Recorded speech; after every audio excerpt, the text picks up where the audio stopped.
A commercial jet is plummeting rapidly in a storm. The captain remains expressionless, calmly smoking a cigarette, then slowly closes his eyes. He starts to recall the wild night he had in a Dubai bar. By 6 in the morning he's dragging his hungover body into the cockpit to prepare for takeoff. His co-pilot is a young woman with only 400 hours of flying experience. As the plane begins to taxi, the captain skillfully lifts the aircraft. Once reaching a certain altitude, he activates autopilot, unbuckles his seatbelt and adjusts his chair to rest. The co-pilot tries to strike up a conversation, but the captain has no interest. So he presses the call button for the flight attendant and steps out of the cockpit to go to the bathroom. Meanwhile, the captain quietly grabs a bottle of alcohol and sneaks into the restroom. When he returns to the cockpit, his mood is lifted and he starts chatting casually with the co-pilot. As the flight continues, the weather rapidly worsens. The captain urgently contacts the tower to inquire about landing conditions. Air traffic controller John tells him that despite the rain, the airport is still suitable for landing. So the captain begins preparations to descend, but sudden lightning dramatically reduces visibility. John sees the latest weather report and quickly informs the crew to cancel the landing.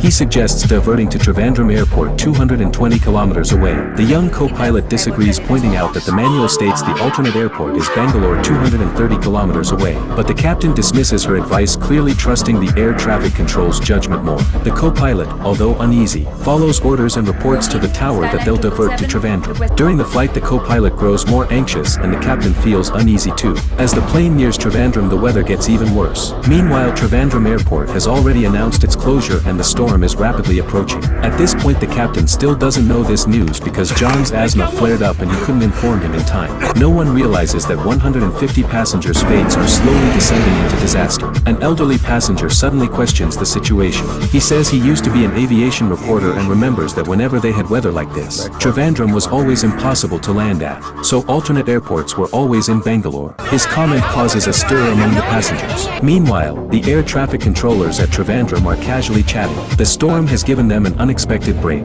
Suddenly a plane's radar signal appears on their screen, followed by a fierce storm heading straight for them. The air traffic controllers quickly contact the crew to inform them the airport is closed. The captain replies that they are running low on fuel and can't divert to any other airports. They only have one chance to attempt to go around. This shocks the air traffic controllers on the ground. The co-pilot is crying in despair while the captain remains calm. He instructs the co-pilot to inform the tower that they'll attempt a forced landing and turns off autopilot to take control of the plane. The plane shakes violently and the passengers start to panic. As the plane descends, the lights of the city start to appear. The captain is fully focused, doing everything he can to counter the strong crosswinds. Despite his efforts, the plane struggles to line up with the runway. The captain shows exceptional skill keeping the plane aligned with the runway despite the terrible conditions. The plane slams into the runway, then bounces up again. Though the captain struggles to keep control of